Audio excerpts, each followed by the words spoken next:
Hello everyone, welcome back. आज का जो टॉपिक है वो है स्ट्रक्चर ऑफ स्पर्म।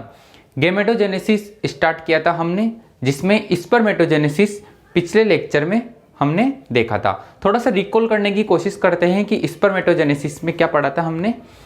स्पर्मेटोजेनेसिस कब स्टार्ट होता है, लाइफ की किस एज में स्पर्मेटोजेनेसिस स्टार्ट होता है, तो वह होता है प्यूबर्टी के टाइम। प्यूबर्टी कब आती है? 13 से 14 वर्ष की उम्र में। प्यूबर्टी के टाइम ही स्पर्मेटोजेनेसिस स्टार्ट क्यों होता है कि उसका रीजन है कि हार्मोन एक्टिव हो जाते हैं।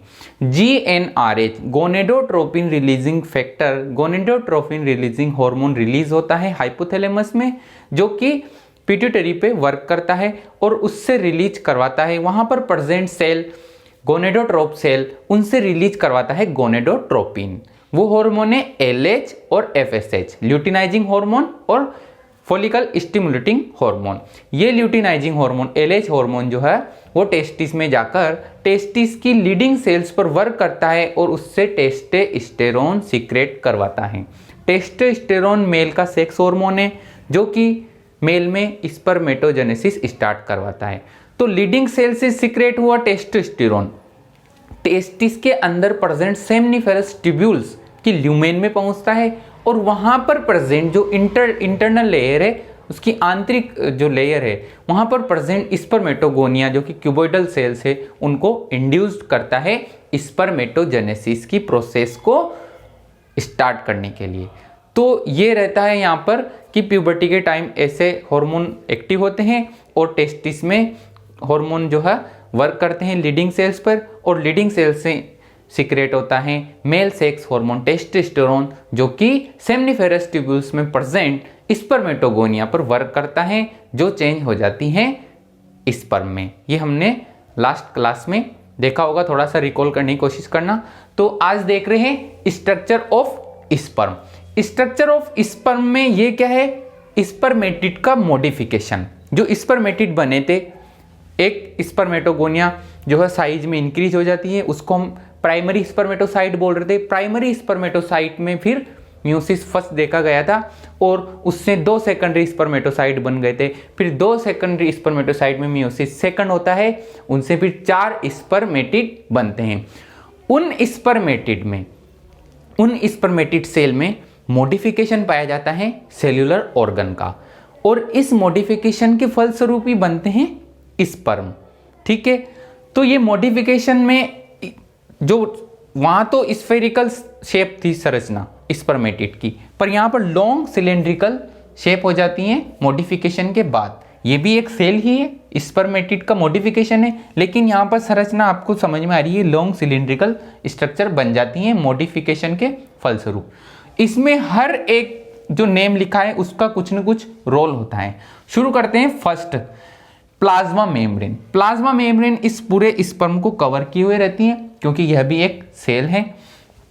और ये स्पर्म जो है वो 4 रीजन में बटा हुआ होता है, हेड, नेक, मिडल पीस और टेल। 4 रीजन में बटा हुआ होता है। हम देख रहे हैं पहले हेड वाले पार्ट्स को। स्पर्म प्लाज्मा मेम्ब्रेन से कवर है। सेकंड है एक्रोसोम। एक्रोसोम प्रेजेंट होता है न्यूक्लियस की टिप पे। ये वाला जो लार्ज स्ट्रक्चर है, ये जो संरचना है, ये न्यूक्लियस है, इसके टिप पे प्रेजेंट होता है एक्रोसोम। एक्रोसोम वर्क करता है ओवम की मेम्ब्रेन्स को गोलने में।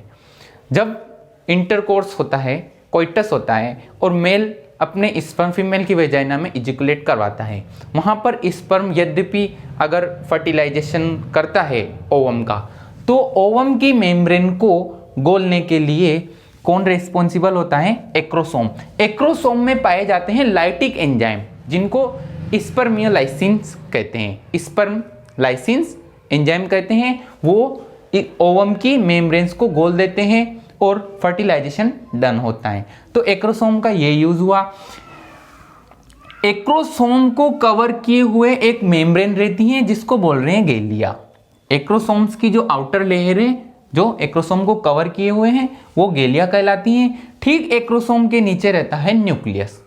न्यूक्लियस वाले रीजन में सिर्फ हेरिडेटरी मटेरियल प्रेजेंट होता है, जो कि डीएनए है, और साथ ही प्रोटीन प्रेजेंट होती है। उसके अलावा न्यूक्लियोलस केंद्रिका जो है यहां से रिमूव कर दी जाती है और न्यूक्लियोप्लाज्मी यहाँ से रिमूव कर दिया जाता है। यहाँ पर सिर्फ स्ट्रक्चर प्रेजेंट होती है हेरिडेटरी मटेरियल जो कि डीएनए और प्रोटीन।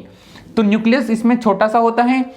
न्यूक्लियस के ठीक बाद ये न्यूक्लियस तक तो कहलाता है हेड, एक्रोसोम और न्यूक्लियस मिला के हेड कहलाते हैं। न्यूक्लियस के ठीक बाद जो स्ट्रक्चर में आपको नजर आ रहा होगा, यहाँ पे हल्की सी नोच लगती है अंदर की तरफ डिप्रेशन नजर आ रहा होगा। इस डिप्रेशन वाले रीजन को बोलते हैं नेक, डिप्रेशन वाले रीजन को नेक बोलते हैं। तो न्यूक्लियस में भी एक डिप्रेशन नजर आ रहा है यहाँ पर स्ट्रक्चर में, ये यहाँ पर लोअर पार्ट में एक ऊपर की तरफ डिप्रेशन है। इस डिप्रेशन में प्रेजेंट होता है proximal centriole. Proximal centriole nucleus के डिप्रेशन में प्रेजेंट होता है। और जो स्पर्म के डिप्रेशन लगता है जिसको हम नेक बोल रहे हैं, वहां पर प्रेजेंट होता है डिस्टल सेंट्रियोल। तो दो सेंट्रियोल पाए जाते हैं, एक दूसरे के समकोण प्रेजेंट होते हैं। प्रोक्सिमल सेंट्रियोल तो यूं प्रेजेंट है जो ब्लू कलर का नजर आ रहा है, और डिस्टल सेंट्रियोल ऐसे प्रेजेंट होता है।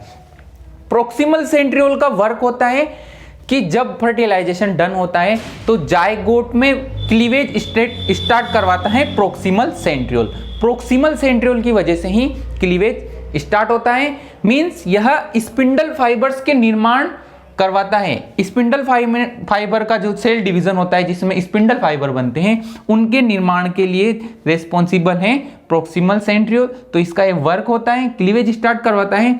और अगर डिस्टल सेंट्रियोल की बात करें तो डिस्टल सेंट्रियोल से देखो गिव राइज टू फिलामेंट्स, यह फिलामेंट्स को उत्पत्ति देता है। यहां से डिस्टल सेंट्रियोल से फिलामेंट्स निकलते हैं जिनका अरेंजमेंट होता है 9+2, जिनमें पाई जाने वाली माइक्रोट्यूब्यूल्स का अरेंजमेंट होता है 9+2। यह एक बेसल ग्रेन्यूल की तरह वर्क करता है। डिस्टल सेंट्रियोल बेसल आधार कण की तरफ वर्क करता है, आधार प्रोवाइड करवाता है।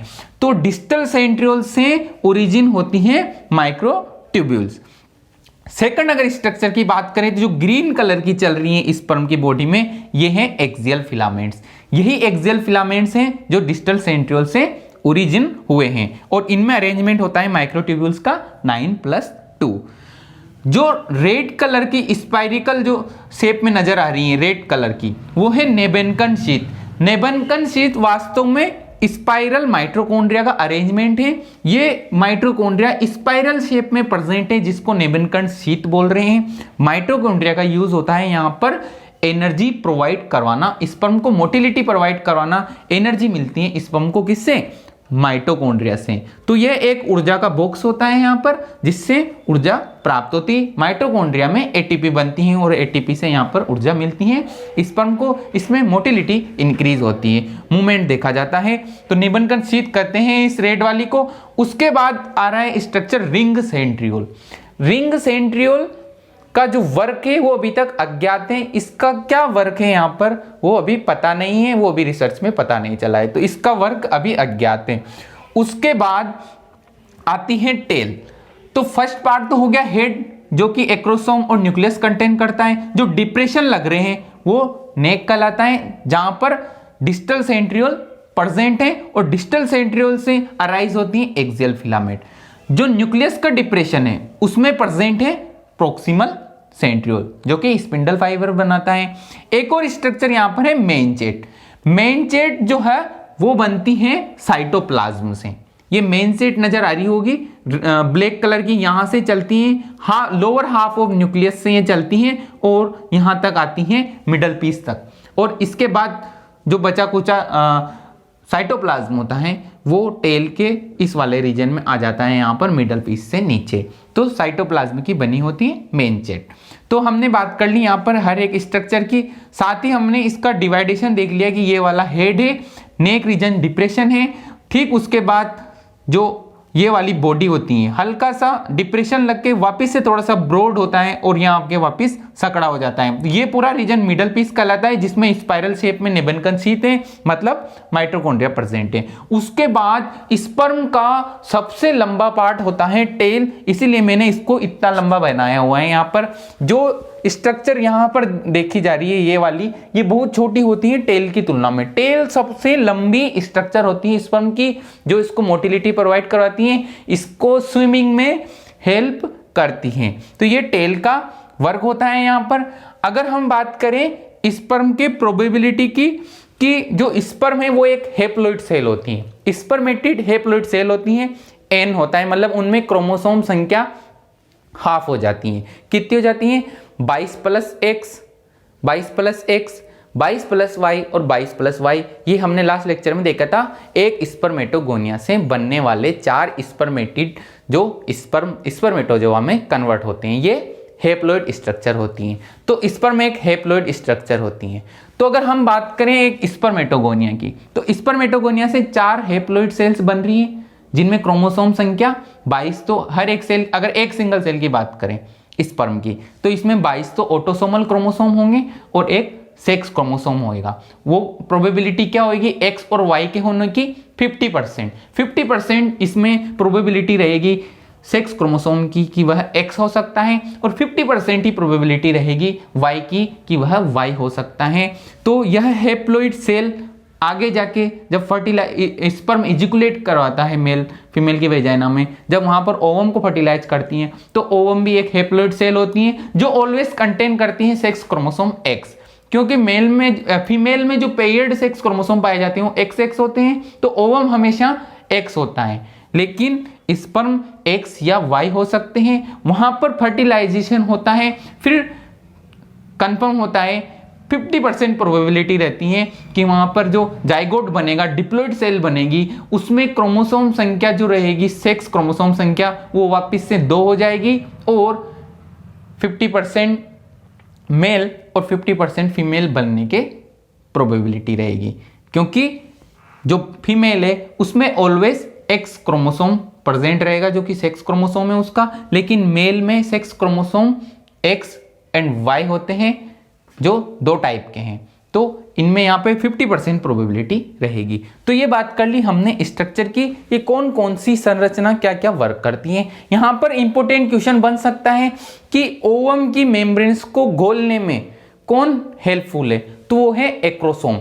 एक्रोसोम वास्तव में एक टाइप का लाइसोसोम होता है जो कि लाइटिक एंजाइम कंटेन करता है और गोल्जी कॉम्प्लेक्स से यह बनता है, और एक टाइप का लाइसोसोम होता है जो लाइटिक एंजाइम कंटेन करता है और ओवम की मेम्ब्रेन को घोल के उसमें इंटर कर जाता है। दूसरा क्वेश्चन बन सकता है यहाँ पर प्रोक्सिमल सेंट्रियोल से कि जाइगोट में विदलन क्लीवेज कौन स्टार्ट करवाता है, तो प्रोक्सिमल सेंट्रियोल, या फिर स्पिंडल फाइबर्स के बनने के लिए कौन रेस्पॉन्सिबल है जाइगोट में फर्स्ट स्पिंडल फाइबर, तो वो है प्रोक्सिमल सेंट्रियोल। तो ये क्वेश्चन बन सकते हैं। दूसरा कि स्पर्म में जो है एनर्जी कौन प्रोवाइड करवाता है, वो है नेबनकन सीट जो कि स्पाइरेकल माइटोकॉन्ड्रिया से बनी होती हैं।